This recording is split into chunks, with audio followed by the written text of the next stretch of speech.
ఈరోజు భారతీయ జనతా పార్టీ జిల్లా సమావేశం జరిగింది. నూతన అధ్యక్షులుగా విక్రమ్ కిషోర్ని ఏకగ్రీవంగా ఎన్నుకోవడం జరిగింది.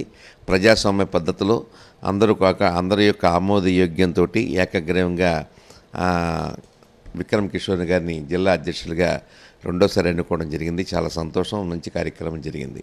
కాకపోతే చాలామంది, నేను కాదు, చాలామంది కార్యకర్తలు అందరూ బీజేపీ కార్యకర్త అనే ప్రతి వాడు కూడా ఎంత బాధపడుతున్నారంటే వాళ్ళకి గుర్తింపు లేదు అనే బాధ చాలా ఎక్కువగా ఉంది. దానికి కారణం కూడా ఉంది.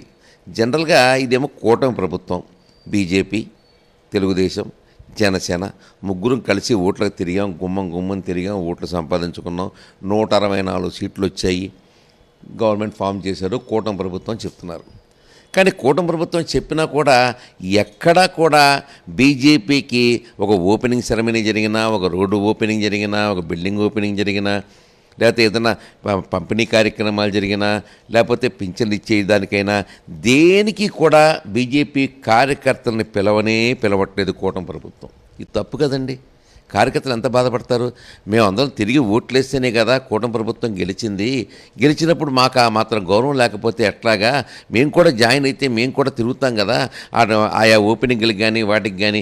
జనసేన పిలుస్తున్నారు, వాళ్ళు వెళ్తున్నారు, వాళ్ళ జెండాలు కనబడుతున్నాయి, బీజేపీ జెండా మాత్రం కనపడదు, తెలుగుదేశం జెండాలు కనపడుతున్నాయి. గౌరవనీయులు చంద్రబాబు నాయుడు గారు ఒక్క ఫోన్ కాల్ చేస్తే అందరినీ బీజేపీ వాళ్ళు కూడా పిలవండి అంటే పిలుస్తారు కదా. ఎందుకు జరగట్లేదు ఈ పని? మా మేడం గారు పురంధేశ్వరరావు గారికి కూడా చాలాసార్లు నేను చెప్పాను.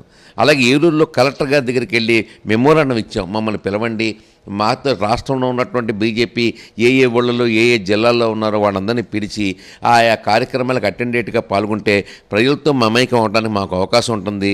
రేపు పొద్దున మళ్ళీ ఓటాడడానికి వెళ్తే ఏ మొహం పెట్టుకుని అడగాలి? నువ్వు ఓటాడడానికి వచ్చావు, మళ్ళీ ఏ కార్యక్రమానికి వచ్చావు అని ప్రజలు అడిగితే మేము ఏమి సమాధానం చెప్పాలి? ఇది రెండింటికి నలిగిపోతున్నామండి. బీజేపీ కార్యకర్తలు ఎంత బాధపడుతున్నారంటే వాళ్ళు, ఇది ఎక్కడ న్యాయం? కూటమి ప్రభుత్వం అంటారు, మరి మోడీ గారి యొక్క పథకాలు ఉన్నాయి, మోడీ గారు డబ్బు ద్వారానే రాష్ట్రం నడుస్తూ ఉంది.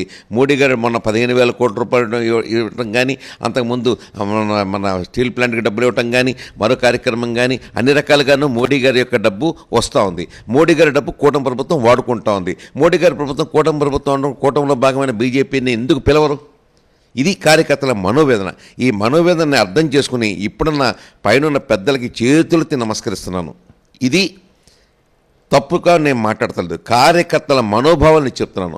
కార్యకర్తలను అర్థం చేసుకోండి. ఇప్పుడన్నా మీరు ఒక సర్కులర్, మేడం గారు మీరు సర్కులర్ పంపించండి, టీడీపీ ఆఫీస్కి పంపించండి, జనసేన ఆఫీస్కి పంపించండి. ఖచ్చితంగా అన్ని కార్యక్రమాలను బీజేపీ వాళ్ళు పాల్గొంటారు, మీరు ఆ రకంగా వాళ్ళందరికీ ఇన్విటేషన్లు పంపండి అని చెప్పి మీరు చెప్పండి. అలాగే గౌరవనీయ చంద్రబాబు నాయుడు గారిని కూడా కోరుతున్నాను, మీరు కూడా మీ యొక్క కార్యకర్తలకి మీ పార్టీ ఆఫీస్ నుంచి ఒక సర్కులర్ ఇష్యూ చేసి, గవర్నమెంట్ ద్వారా చేస్తారో ఎలా చేస్తారో తెలియదు కానీ అన్ని కార్యక్రమాలకి బీజేపీ కార్యకర్తలని, బీజేపీ వాళ్ళని కూడా ఇన్వైట్ చేయాలి అని చెప్పాల్సిన అవసరం ఉంది.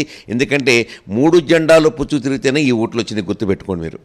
ఇవాళ 2 జెండాలే తిరుగుతున్నాయి, 3వ జెండా తిరగట్లా, చీకట్లో గడిపోయింది. ఇది కరెక్ట్ కాదు, చాలా బాధాకరమైనటువంటి విషయం. బీజేపీ పార్టీని మేము కాపాడుకోవాల్సిన బాధ్యత ఒక కార్యకర్తగా, బీజేపీ కార్యకర్తగా నాకుంది, జనాలకు ఉంది, అందరికీ ఉంది. ఖచ్చితంగా బీజేపీ పార్టీని గుర్తించాల్సిన అవసరం అంతకంటే మీకు ఎక్కువ ఉంది. ఎందుకంటే బీజేపీ ఓట్లతోటే మీరు అందరూ గెలిచారు. అది మీరు గుర్తుపెట్టుకోవాల్సిందిగా మరొకసారి నేను కోరుకుంటూ, ఈ రిక్వెస్ట్ని మీరు అన్యదా భావించకుండా కన్సిడరేషన్ చేసి ఎట్టి పరిస్థితుల్లో కూడా బీజేపీ కార్యకర్తలు ఈ జాన్యువరి నుంచి కొత్త కార్యక్రమాల్లో పాల్గొనేటట్టుగా మీరు అందరూ కూడా సర్కులర్ ఇష్యూ చేయాల్సిందిగా నేను కోరుతున్నాను. నమస్కారం.